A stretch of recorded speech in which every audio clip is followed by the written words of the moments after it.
Material pertemuan 10, surplus konsumen dan surplus produsen. Matematika bisnis. Introduction. I'm Bayu Putra Pratama with NPM 2341192 from the Management Study Program, Faculty of Economic of Business. Apa itu surplus konsumen? Surplus konsumen sendiri merupakan suatu selisih antara beberapa banyak konsumen.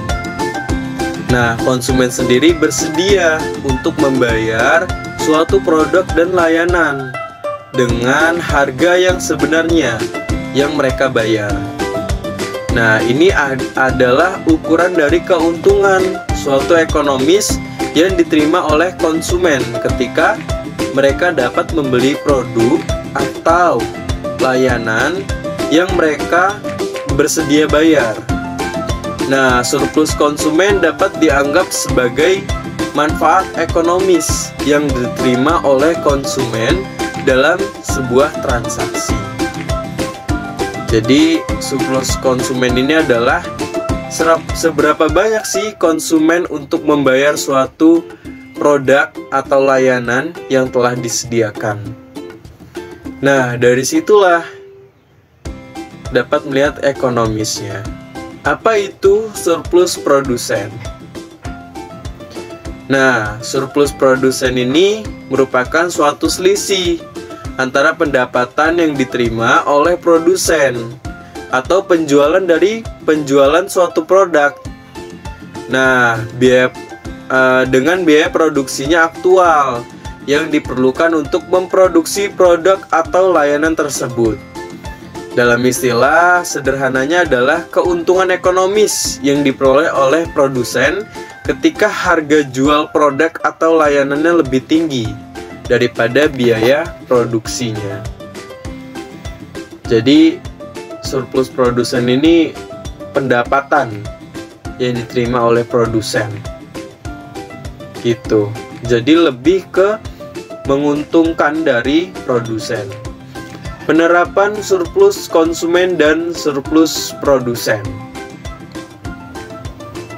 Nah, yang pertama adalah kita dapat menganalisis nih kebijakan harga maksimum dan minimum. Nah, untuk harga maksimum sendiri adalah pemerintah ini menetapkan harga maksimum. Harga tidak boleh lebih tinggi. Nah, ini pasti disesuaikan juga nih dengan keseimbangan pasar. Surplus konsumen ini biasanya meningkat karena konsumsi mendapat manfaat dari harga lebih murah. Kemudian minimum. Kalau harganya minimum, harga tidak boleh lebih rendah dari yang ditetapkan oleh keseimbangan pasar. Karena surplus produsen akan meningkat karena produsen mendapatkan keseimbangan. Selanjutnya ada analisis perubahan permintaan atau penawaran. Nah, yang pertama ada permintaan nih. Permintaannya meningkat, surplus produsen dapat meningkatkan jika harganya naik. Kemudian ada penawaran.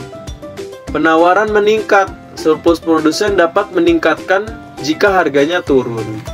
Jadi, konsep dari analisis perubahan permintaan dan penawaran ini selalu berbanding terbalik gitu.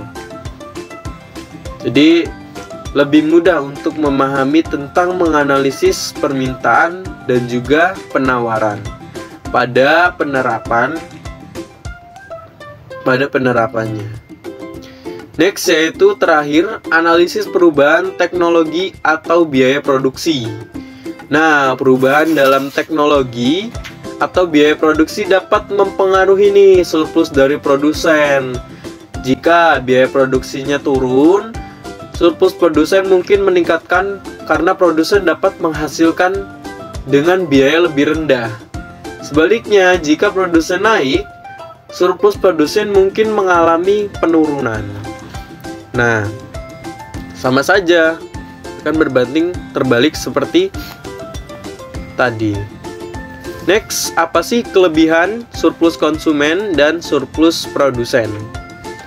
Yang pertama adalah kelebihan dari surplus konsumen. Nah, yang pertama adalah dapat mengukur manfaat ekonomi yang diterima konsumen ketika harganya lebih rendah dari yang mereka bersedia bayar. Kemudian, surplus konsumen juga dapat mendorong konsumsi lebih banyak, karena konsumsi akan mencari barang atau layanan yang memberikan surplus yang lebih besar. Kemudian yang terakhir adalah dukungan untuk kebijakan pra-konsumen. Surplus konsumen sering digunakan untuk mendukung kebijakan. Nah, jadi ada kelebihan pada surplus konsumen ini, dan di sini kita membahasnya ada 3. Next, yaitu kelebihan dari surplus produsen. Ada 2. Yang pertama adalah menjadi insentif bagi produsen untuk meningkatkan produksi, karena mereka mendapatkan keuntungan yang ekstra dari surplus produsen ini. Kemudian ada juga dapat digunakan untuk investasi dalam peningkatan teknologi atau pengembangan produk baru. Jadi bisa juga diinvestasikan dari surplus produsen ini. Nah, selain itu pastinya kita ada juga kekurangannya. Nah, kekurangan surplus konsumen dan surplus produsen itu adalah, yang pertama ada kekurangan surplus konsumen. Nah, potensi untuk kekurangan kualitas. Nah, untuk mencapai surplus itu yang lebih tinggi, biasanya konsumen mungkin memilih produk dengan kualitas yang lebih rendah. Nah, jadi butuh banget dipertimbangkan ketika harganya lebih rendah daripada nilai maksimum yang bersedia dibayar oleh konsumen, maka produsen mungkin mengalami penurunan keuntungan. Nah, jadi di sini ada 2 yang membuat kekurangan itu menjadi sangat tidak berguna surplusnya gitu. Kemudian ada kekurangan dari produsen. Surplus produsen pertama adalah potensi monopoli dalam kekurangan pasar. Ya, dapat memicu monopoli atau kekuasaan pasar yang tidak sehat. Kemudian yang kedua, mengurangi keuntungan konsumen ketika harganya lebih tinggi daripada biaya produksinya. Konsumen mungkin menghadapi harga yang tinggi yang dapat mengurangi kesejahteraan dari konsumen. Jadi ada minusnya, yang ada kekurangannya yang pada surplus produsen dan juga surplus konsumen. Next, kita akan membahas perusahaan dan industri yang menggunakan konsep surplus konsumen dan juga produsen. Yang pertama adalah ada perusahaan retail. Nah, perusahaan retail ini biasanya menggunakan konsep surplus untuk strategi penetapan harga dan juga promosinya. Nah, kemudian yang kedua ada perusahaan e-commerce. Ini merupakan perusahaan seperti Amazon. Dia menggunakan surplus konsumen untuk menawarkan harga yang kompetitif. Kemudian ada industri farmasi.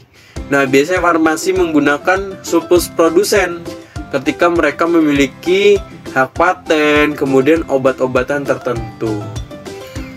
Jadi sebenarnya perusahaan dari industri juga memakai dari surplus konsumen maupun surplus produsen. Selanjutnya adalah perusahaan pariwisata. Itu biasanya menggunakan dalam industri pariwisata seperti maskapai penerbangan dan hotel, kemudian sering mengubah harga dan juga paket berdasarkan musim. Kemudian industri makan dan minuman. Nah, seperti restoran biasanya banyak mengubah harga dan juga promosi untuk menciptakan surplus konsumen. Untuk menaikkan konsumennya, mereka dibuat promo seperti itu. Kemudian ada industri hiburan. Nah, biasanya industri hiburan seperti bioskop, musik, atau layanan streaming menggunakan harga dan paket berlangganan.